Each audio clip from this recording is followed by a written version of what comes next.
मेरा नाम सुदेश है। मैं दिल्ली का रहने वाला हूँ, जो अपनी ज़िंदगी में न किसी बड़े सपने को पालता था और न ही किसी रोमांचक सफ़र की उम्मीद करता था। मेरी दुनिया बस मेरी छोटी-सी नौकरी और घर तक सीमित थी। ऑफ़िस के काम में खुद को खोए रखना, फिर दिन के आखिर में थका-हारा अपने बिस्तर पर लेटना, यही मेरी ज़िंदगी का रूटीन था। अकेलेपन की आदत थी और खुद से ज़्यादा किसी और को समझने की चाहत नहीं थी मुझे। दिल्ली की तेज़ रफ़्तार ज़िंदगी में मेरा अपनी छोटी-सी दुनिया में संतुष्ट था मैं। लेकिन उस दिन जब मुझे उत्तर प्रदेश जाने का आदेश मिला, मुझे महसूस हुआ मेरी ज़िंदगी में कोई बड़ा बदलाव आने वाला है। मुझे उस दिन का बेशर्मी से इंतज़ार था।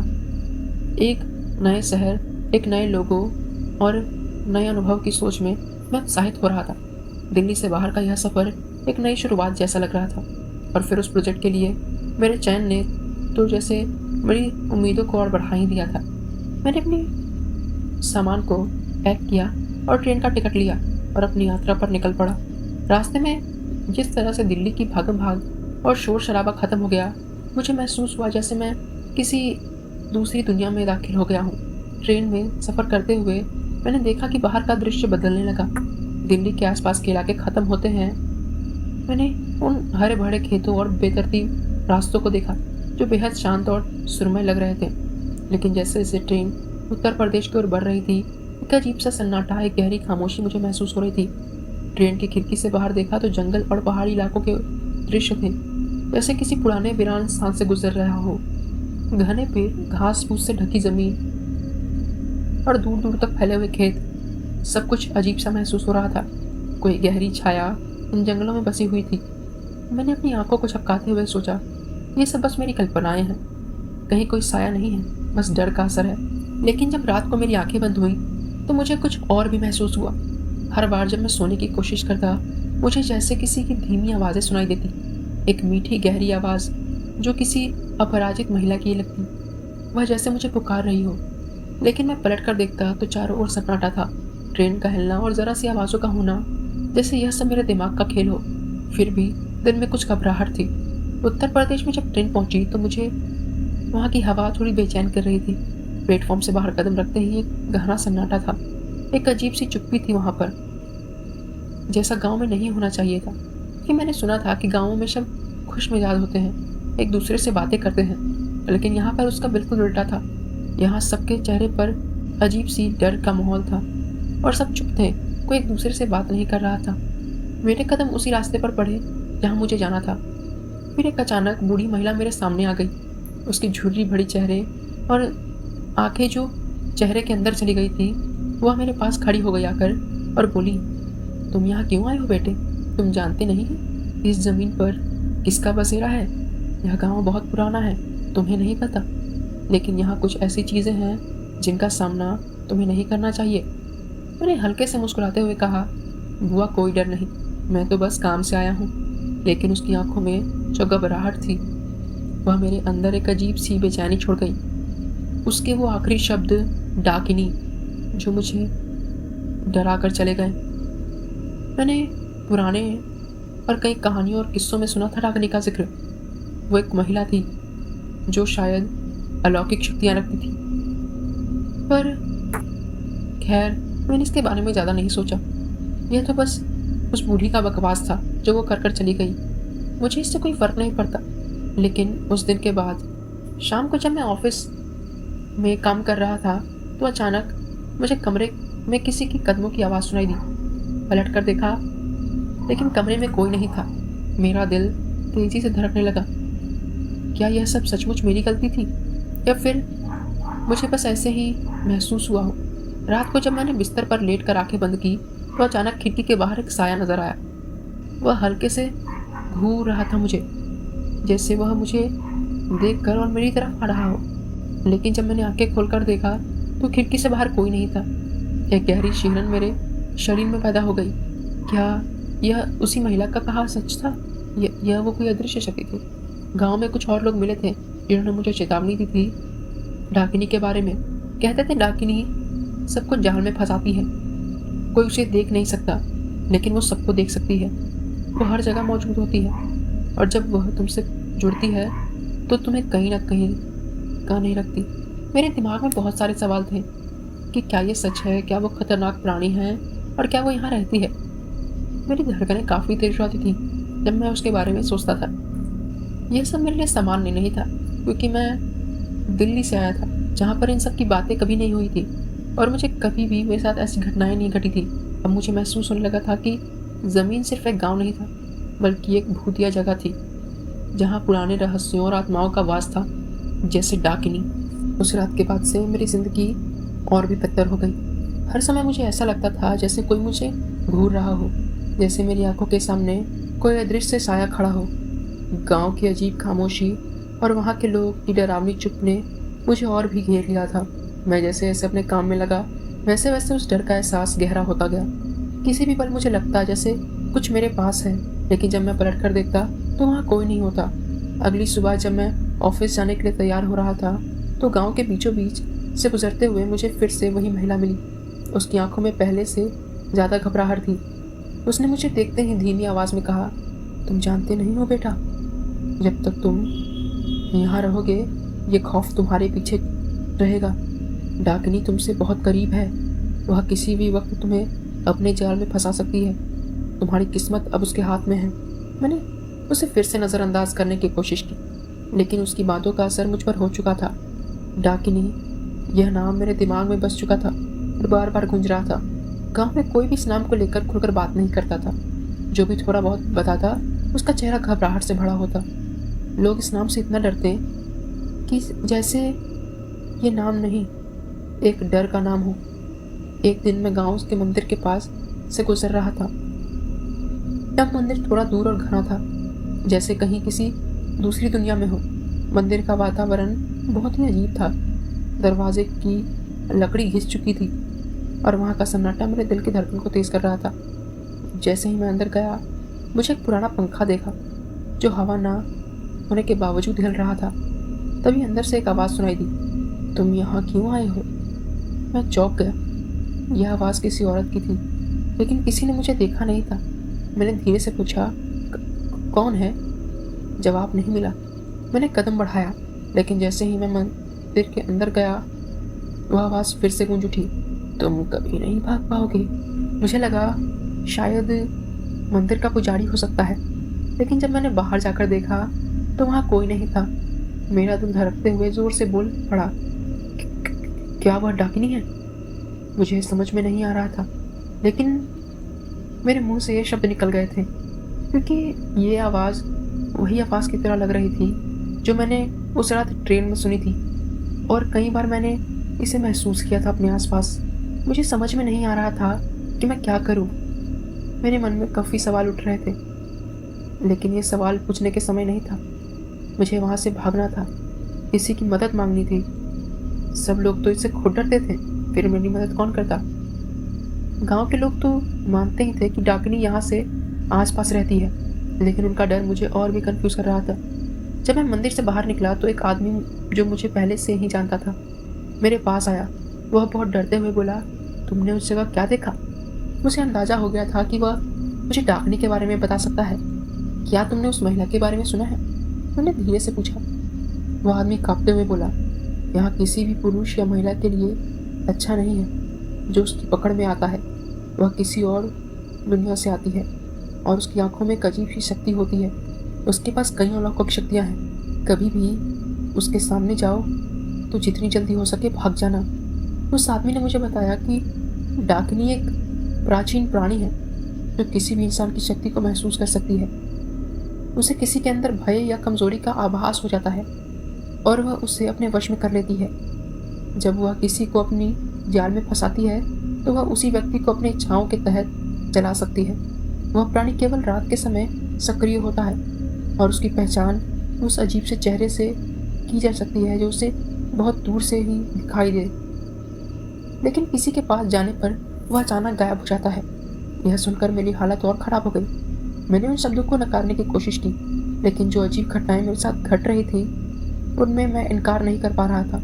मुझे लगा शायद ये डाकिनी ही है जो मेरे आसपास रहती है और वह कभी भी मुझे अपने जाल में फंसा सकती है। शाम को जब मैं वापस अपने घर लौटा तो कमरे की खिड़की से मुझे फिर वही साया दिखाई दिया। यह वही चेहरा था जो मेरे सपनों में मुझे परेशान करता था। वह मुझे घूरता और जैसे मैं आंखें चपकाता वह गायब हो जाता। मैंने खुद को समझाया कि यह मेरी थकान का असर होगा, लेकिन अंदर से एक डर था जो बढ़ता जा रहा था। रात को जब मैं बिस्तर पर लेटा तो अचानक मेरी आंखों के सामने एक औरत का चेहरा घूमता हुआ नजर आया। यह चेहरा बिल्कुल उसी महिला की तरह था जिसे मैंने गांव में देखा था। उसकी आंखें एक अजीब सी चमक से भरी हुई थी। उसने मुझे घूरते हुए कहा, अब तुम्हारा समय आ गया है। मैं कांपते हुए बिस्तर से उठा, लेकिन वह चेहरा पूरी तरह से मेरे सामने था, जैसे मैं उससे बच नहीं सकता। मुझे महसूस हुआ कि वह केवल मेरी कल्पनाओं का हिस्सा नहीं था, यह सच में कुछ था, कुछ ऐसा जो मुझे कहीं का नहीं छोड़ता। जैसे जैसे दिन गुजर रहे थे, मुझे यह एहसास हो रहा था कि किसी ऐसे रहस्य के बीच में फंसता जा रहा हूँ जिसका कोई अंत नहीं है। कुछ दिनों से मेरी हालत और भी खराब हो रही थी। उत्तर प्रदेश के उस गांव में रहते हुए मुझे एक अजीब सी बेचैनी महसूस हो रही थी। हर सुबह जब मैं उठता तो ऐसा लगता जैसे कोई मुझे घूर रहा हो, लेकिन जब मैं पलट कर देखता तो वहाँ कोई नहीं रहता। उन रहस्यमयी घटनाओं ने मेरी मानसिक स्थिति और भी जटिल कर दी। गांव के लोग कहते थे डाकिनी किसी को नहीं छोड़ती, उसे देखना तो दूर, उसकी उपस्थिति का एहसास होना भी जानलेवा होता है। अब मुझे महसूस हो रहा था कि ये सारी बातें सिर्फ अफवाहें नहीं थी, बल्कि सच था। मुझे यकीन था कि डाकिनी मुझे निशाना बना चुकी है और मैं उसके जाल में फंस चुका हूँ। जब भी रात होती मुझे महसूस होता कि कमरे में किसी की उपस्थिति है। कमरे की ठंडी हवा में एक गहरी गंध होती, जैसे कोई मांसाहारी जानवर पास हो। कभी कभी तो मुझे लगता है जैसे कोई मेरी सांसों को महसूस कर रहा हो, और उसके बाद ही वो हवा और भी घनी हो जाती। मैं रात को कई बार उठकर कमरे का दरवाज़ा खोलता, लेकिन बाहर के सन्नाटे में कोई हलचल नहीं होती। यह सब मेरे दिमाग का खेल था या फिर सचमुच कुछ हो रहा था मेरे साथ? यह सवाल मेरे अंदर हर दिन और गहरे में घुसता जा रहा था। एक शाम जब मैं घर से वापस अपने कमरे में लौट रहा था तो मैंने देखा कि गांव की एक औरत मुझसे कुछ कहने के लिए आई। उसकी आंखों में वही घबराहट थी और वह बेतहाशा मुझसे कुछ कहना चाहती थी। तुमने देखा है उसे? उसकी आवाज़ में घबराहट थी। मुझे लगा जैसे वह मुझसे मदद मांगने आई हो, लेकिन साथ ही मुझे यह भी समझ आ गया था कि वह डर के मारे कुछ ज़्यादा नहीं बोल पा सकती। कौन? मैंने हकलाते हुए पूछा। वह कुछ समय चुप रही और फिर धीरे से बोली, डाकिनी। उसने मेरे बेटे को अपने जाल में फंसा लिया है। अब वह सिर्फ उसकी यादों में खोया रहता है। वह उसकी छाया है। जब भी वह पास आती है लोग गुम हो जाते हैं, उसके जाल में फंस जाते हैं। बिना कोई बच नहीं सकता उसकी बातें सुनकर मैं सकते में आ गया। अब मुझे समझ में आ रहा था कि यह गांव और यहाँ के लोग किस खौफ में जी रहे हैं। डाकिनी सिर्फ एक डर नहीं है, बल्कि यह एक ऐसा काला जादू था जो इस गांव की मिट्टी में गहरे बैठ चुका था। उस औरत ने मुझे और भी कुछ बताया, लेकिन मैं उसकी बातों पर यकीन करने से डर रहा था। उसने मुझे चेतावनी दी, तुम्हारी हालत बहुत खराब हो रही है सुदेश, तुम्हें अब इस गांव से निकल जाना चाहिए। डाकिनी से बचने का एक ही तरीका है, उसकी नज़रों से बचो। वह सिर्फ तुम्हें अपनी साथ ले जाना चाहती है। मैं उसे आश्चर्य करने की कोशिश कर रहा था। यह सिर्फ एक अफवाह है। मैं किसी भी तरह ये काम ख़त्म करके दिल्ली लौट जाऊंगा। लेकिन उसकी घबराहट हुई आंखों ने मुझे और भी घेर लिया था। मैं इस बात में भी आश्चर्य में था कि उसे आखिर मेरा नाम कैसे पता चला। अगले दिन जब मैं ऑफिस में बैठा था तो अचानक से मेरी आंखों के सामने वही महिला दिखी जिसकी बातें मुझे दिन रात परेशान कर रही थी। उसका चेहरा अब और भी डरावना लग रहा था, जैसे वह किसी से बात कर रही हो लेकिन कोई दिखाई न दे। उसकी आंखों में कुछ ऐसा था जो मैं पहले कभी नहीं देख पा रहा था, जैसे उसकी आंखों में एक काली गहराई समाई थी जो मुझे खींच रही थी। तभी अचानक उसकी आवाज़ सुनाई दी, तुम जितना चाहो भाग सकते हो सुदेश, लेकिन डाकिनी तुम्हारे भीतर है। मुझे लगा कि मेरी घबराहट के कारण यह मेरी मानसिक स्थिति का परिणाम था, लेकिन फिर वह अचानक गायब हो गई, जैसे हवा में विलीन हो गई हो। मेरा दिल डर में कायल हो गया, जैसे मेरी सांसें रुकने लगी हों। ऑफिस का माहौल और भी घना हो गया था। मुझे अब यह महसूस हो रहा था कि गांव में और इस दुनिया में कुछ भी सामान्य नहीं था। मैं ना तो यहाँ किसी की मदद मांग सकता था और ना ही अपने डर को किसी से साझा कर सकता था। शाम को जैसे ही मैं अपने कमरे में लौटा, कमरे की बत्तियां चमकने लगी। खिड़की के बाहर का दृश्य घना और धुंधला हो गया था। एक अजीब सी आवाज, जैसे कुछ खुरदुरी आवाजें सुनाई देने लगी। मुझे लगा जैसे कहीं से कोई मेरी ओर आ रहा है। मेरी धड़कन तेज हो गई। मैंने खिड़की के पास खड़ा होकर देखा बाहर, लेकिन वहां कुछ भी नहीं था। फिर अचानक मुझे एक ठंडी हवा का झोंका दिखाई दिया, जो सीधे मेरे चेहरे पर आकर रुक गई। मैं पूरी तरह से कांपने लगा। तभी कमरे का दरवाजा बंद हो गया और मेरी आंखों के सामने एक चेहरा था। वह चेहरा जो मुझे पिछले कुछ दिनों से लगातार परेशान कर रहा था। उसकी आंखों में वही गहरी काली चमक थी। वह धीरे धीरे मेरी तरफ बढ़ रही थी। तुम अब मेरी जिंदगी का हिस्सा हो सुदेश, उसने कहा। उसकी आवाज में वो गहरी खामोशी थी। तुम मेरा शिकार बन चुके हो। मैं डर से कांपते हुए एक कदम पीछे हटने लगा। मेरी नसें तन गई थी। मेरी आंखों में अब केवल एक डर था। क्या मैं सचमुच डाकनी के जाल में फंस चुका हूँ? क्या मैं कभी भी इस डर से बाहर निकल पाऊंगा? जैसे ही वह मेरी ओर बढ़ी, कमरे की बत्तियां पूरी तरह से बंद हो गई। अंधेरे में मेरी आंखें खुली थी, लेकिन सामने का दृश्य अस्पष्ट था। मुझे लगा कि अब मैं कहीं खो गया हूँ और डाकनी मेरी आत्मा को अपनी गिरफ्त में ले चुकी है। रात का अंधेरा मेरे अंदर समाता जा रहा था। अब मुझे समझ में आ रहा था कि डाकनी सिर्फ एक प्राणी नहीं थी। वह एक भय, एक अनदेखी ताकत थी जो मेरे अस्तित्व को निगलने के लिए तैयार थी। मुझे अब लगता था कि मैं अपनी जिंदगी के सबसे भयानक मोड़ पर खड़ा था।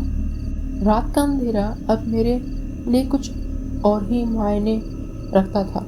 कमरे की दीवारों पर अजीब सी छायाएं मंडराती और हर तरफ एक ठंडी घनी हवा का एहसास होता, जैसे कोई अदृश्य शक्ति मुझे अपनी पंजों में फंसाकर जो करने की कोशिश कर रही हो। वह चेहरा, वह आवाज, वह मेरे सपनों में भी मुझे डाकनी का खौफ महसूस होने लगा था।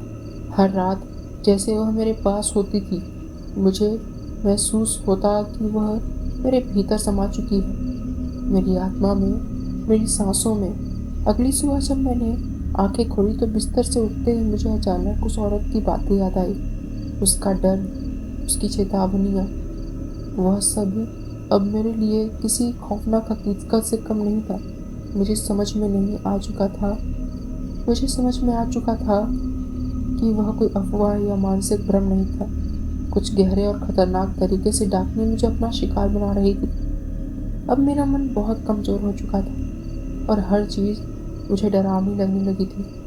मैं अब खुद को ना कहीं जाल में फंसा हुआ महसूस कर रहा था, जैसे डाकिनी ने मुझे घेर लिया हो और मुझे उसका शिकार बनना ही था। एक दिन जब मैं गांव के पुराने हिस्से में गुजर रहा था, तो अचानक मेरी नज़र एक पुराने मंदिर पर पड़ी। यह मंदिर गांव के बाहरी हिस्से में था और यहाँ के लोग इसके बारे में ज़्यादा बात नहीं करते थे। लोग कहते थे यह मंदिर किसी समय बहुत प्रसिद्ध था, लेकिन यह वो वीरान पड़ा था। इसके आसपास का माहौल भी बहुत अजीब था, जैसे कोई दूसरी दुनिया हो। मुझे महसूस हुआ कि यह मंदिर ही वह जगह हो सकती है जहाँ से डाकने की शक्ति जुड़ी हो। मुझे लगा कि अगर मैं यहाँ जाऊँ तो शायद मुझे उस रहस्य के बारे में पता चल जाएगा जो मुझे परेशान कर रहा है। मुझे डर था, लेकिन अब मैं समझ चुका था कि भागने से कोई कुछ नहीं होने वाला। अगर मुझे इससे बचना है तो इसका रास्ता ढूंढना पड़ेगा। तो मुझे उसी अंधेरे में कदम रखना होगा जहाँ से यह सब शुरू हुआ था। मैं मंदिर के पास पहुंचा और देखा कि वह पूरा मंदिर परिसर घने पेड़ों से घिरा हुआ है। जैसे मैं अंदर गया, मुझे एक घनी खामोशी में घेर लिया। मंदिर की दीवारें पूरी तरह से विचित्र प्रतीक कर रही थी, जो उस समय के साथ लगभग मिट चुके थे। मैं आगे बढ़ा तो उस मंदिर के भीतर गया। वहाँ का वातावरण इतना घना था कि मुझे सांस लेने में तकलीफ होने लगी। अचानक मैंने एक आवाज़ सुनी, वही आवाज़ जो मैं पहले भी सुन चुका था। वह धीमी, गहरी, रहस्यमय और मीठी आवाज़, तुम यहाँ क्यों आए हो सुदेश?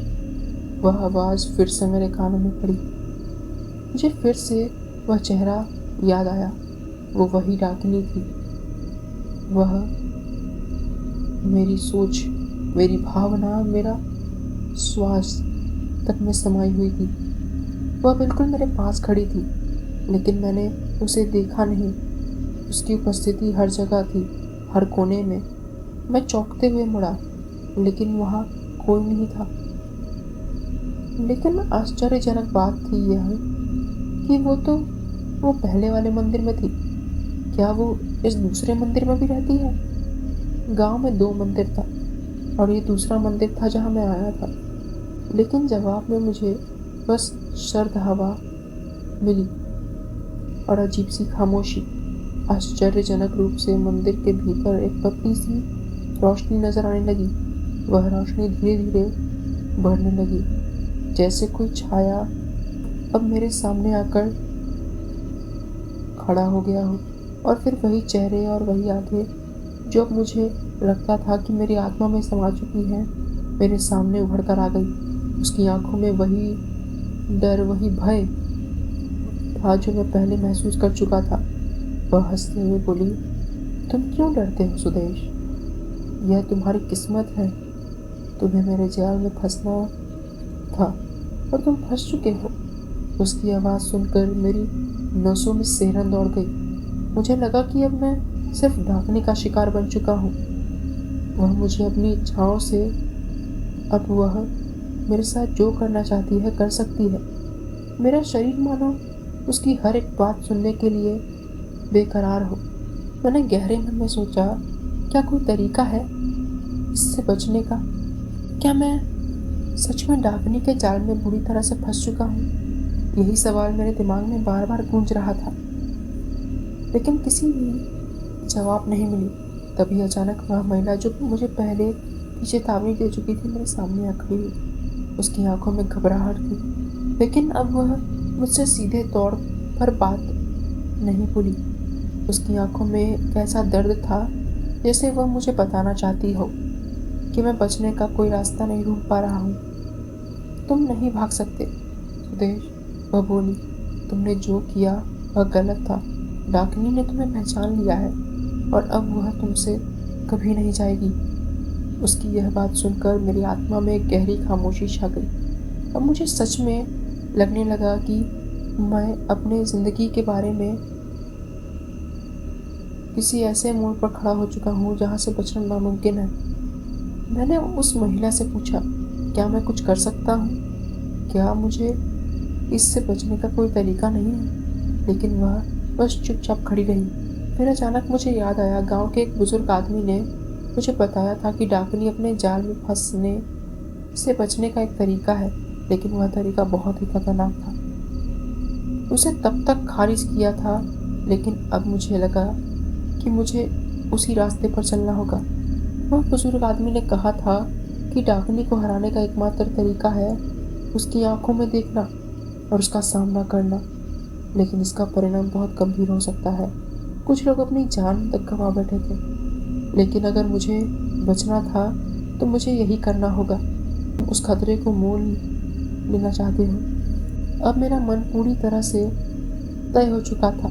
मैं जानता था कि अगर मुझे उस डर से बाहर निकलना है तो मुझे डाकनी का सामना करना होगा, उसकी ताकत से लड़ना होगा। यह मेरी जिंदगी और मौत का सवाल था।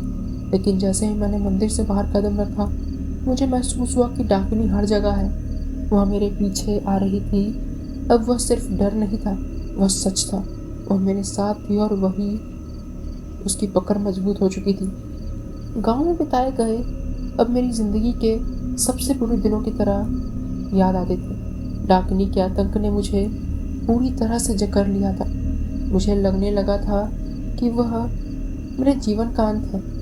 हर रात वह डर, वह दर्द, हवा और वह अजीब सी मौजूदगी मेरे सिर के ऊपर मंडराती रहती थी। अब मैं कभी भी सुरक्षित महसूस नहीं कर पा रहा था।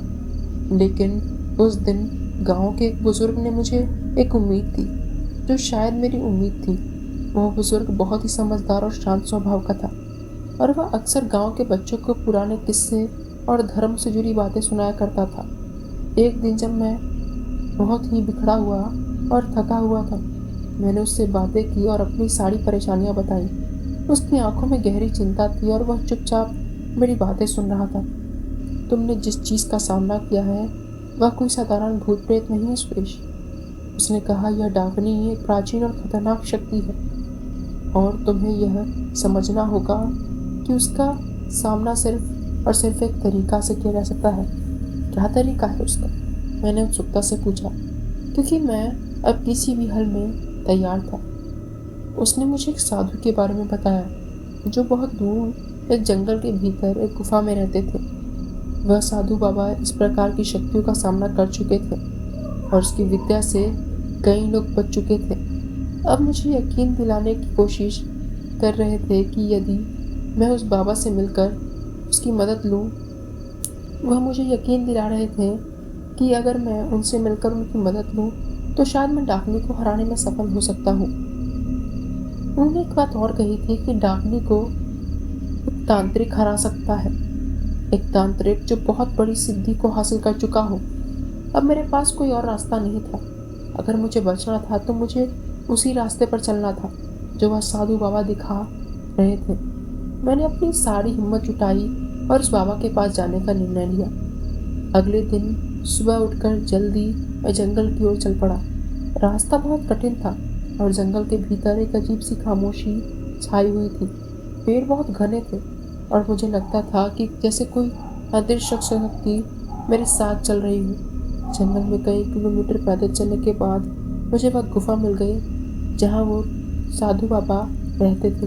गुफा के भीतर एक मंद रोशनी थी और कुछ समय बाद एक बूढ़ा साधु मेरे सामने आ खड़ा हो गया। उसकी आंखों में गहरी शांति थी, लेकिन साथ ही साथ ऐसा था जो मुझे डाकनी की तरफ खतरनाक भी लग रहा था। तुम वह व्यक्ति हो जो डाकनी के जाल में फंस चुका है?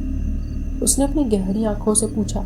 मुझे चुपचाप सिर झुकाकर उत्तर दिया, जी हाँ बाबा, मुझे बताइए कि मैं कैसे उस डाकनी से छुटकारा पा सकता हूँ। साधु बाबा ने मुझे बैठाया और तपस्वी आंखों से मुझे देखा। डाकनी को हराने के लिए तुम्हें सिर्फ उसकी बाहरी शक्ति से नहीं, बल्कि अपनी भीतरी शक्ति से लड़ना होगा। अगर तुम डरोगे तो यह तुम्हारे लिए ही खतरनाक होगा। तुमने अपनी आत्मा से, अपनी सबसे गहरी भावना से उसका सामना करना होगा, और जो मैं करूँगा उसमें साथ देना होगा। उसके शब्दों में गहरी सच्चाई थी। डाकनी सिर्फ एक शारीरिक अस्तित्व नहीं था, बल्कि वह मेरी आत्मा के डर, मेरी कमजोरी और मेरे भय के साथ जुड़ी हुई थी। बाबा ने मुझे ध्यान और साधना के बारे में बताया। तुम्हारी आत्मा को शुद्ध करना होगा। तुम्हारे भीतर का डर अगर खत्म हो जाएगा तो डाकनी अपनी शक्ति खो देगी और मैं फिर उसे आराम से बाहर निकाल पाऊंगा। उसे हराने के बाद लिए तुम्हें अपने भीतर की शक्तियों को समझना होगा। मैंने बाबा की बातों पर ध्यान से सुना और उसके बाद कई दिनों तक ध्यान करना शुरू कर दिया। बाबा भी हवन करते थे। जंगल में गुफा में मैं अकेले बैठा रहता था और बाबा मेरे बगल में बैठकर कुछ हवन क्या करते थे और मुझे कई चीज़ें खाने और पहनने के लिए दिया करते थे। धीरे धीरे मुझे अपनी आत्मा के भीतर की शक्ति का एहसास होने लगा। डर और संकोच को मैंने धीरे धीरे अपने भीतर से निकाल फेंका। अब मुझे समझ में आने लगा था कि डाकिनी को हराने का तरीका मेरी ताकत थी। मैंने पूरी कोशिश की और डाकिनी से लड़ाई की।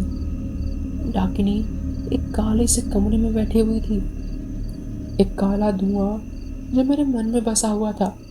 मैंने कई कोशिश करके बाबा की मदद से उस काले धुएं को अपने मन से कम कर दिया। डाकिनी बहुत चिल्लाती थी जब मैं ये सब करता था, लेकिन कुछ कर नहीं पाती थी क्योंकि बाबा मेरी मदद कर रहे थे।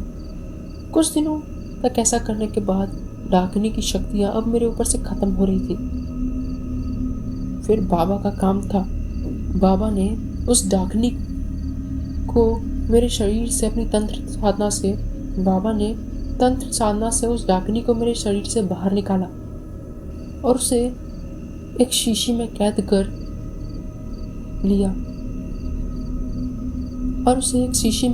लिया फिर उन्होंने कहा कि मैं उस डाकनी को जाकर अपने गुरु को दे दूंगा जो इसे खत्म कर देंगे। मैंने पूछा, गुरु आपके भी गुरु हैं?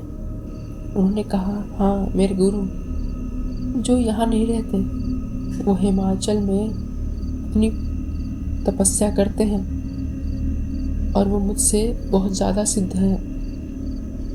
फिर उन्होंने मेरी तरफ देखा और कहा, ठीक है, मैं चलता हूँ। उनके जाते समय मैंने धीरे से उनसे सवाल पूछा, क्या यहाँ पे डाकिनी नहीं होगी? उन्होंने कहा, हाँ, यहाँ डाकिनी होगी। क्यों? तुमने क्या कहानी नहीं सुनी है यहाँ पे?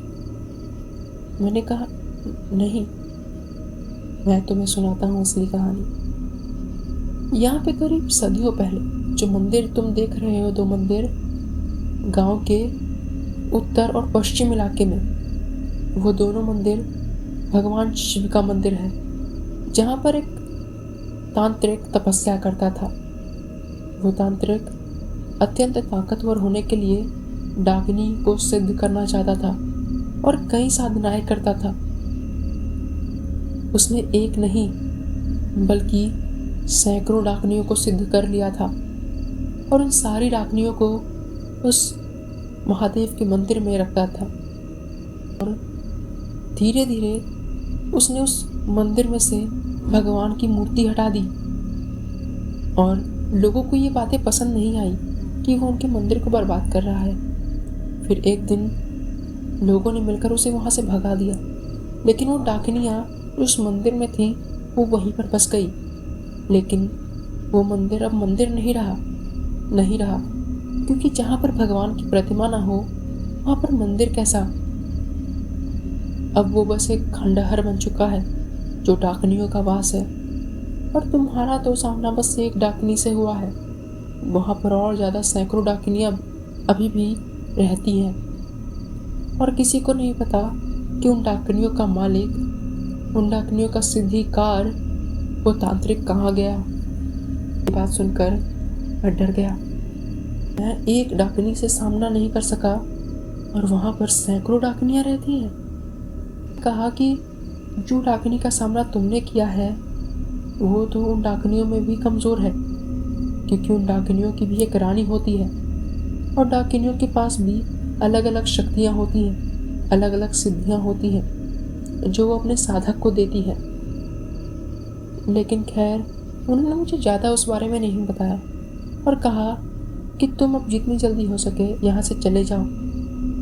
और मैंने वही किया। मैंने कुछ दिनों में ही अपना सामान पैक किया और वहाँ से चल पड़ा और वही अपनी छोटी सी दुनिया दिल्ली में फिर से बस गया। लेकिन आज वो बात मुझे आज भी याद है और मैं अपने हर एक शख्स को जो मिलता है मुझे, मैं बताता हूँ इस कहानी के बारे में, लेकिन किसी को यकीन नहीं होता है। और कई बार कई लोगों ने अपील की थी कि वो उस गांव में जाना चाहते हैं क्योंकि ऑफिस ने उस काम पे 50,000 का इनाम रख दिया था कि जो भी उस प्रोजेक्ट को कंप्लीट करेगा उसे 50,000 मिलेंगे, बोनस के रूप में 25,000। मैं इस काम को नहीं कर रहा था, लेकिन कई लोग वहाँ जा रहे थे, लेकिन उसमें से कुछ ही वापस लौट रहे थे और कुछ तो नहीं लौट रहे थे।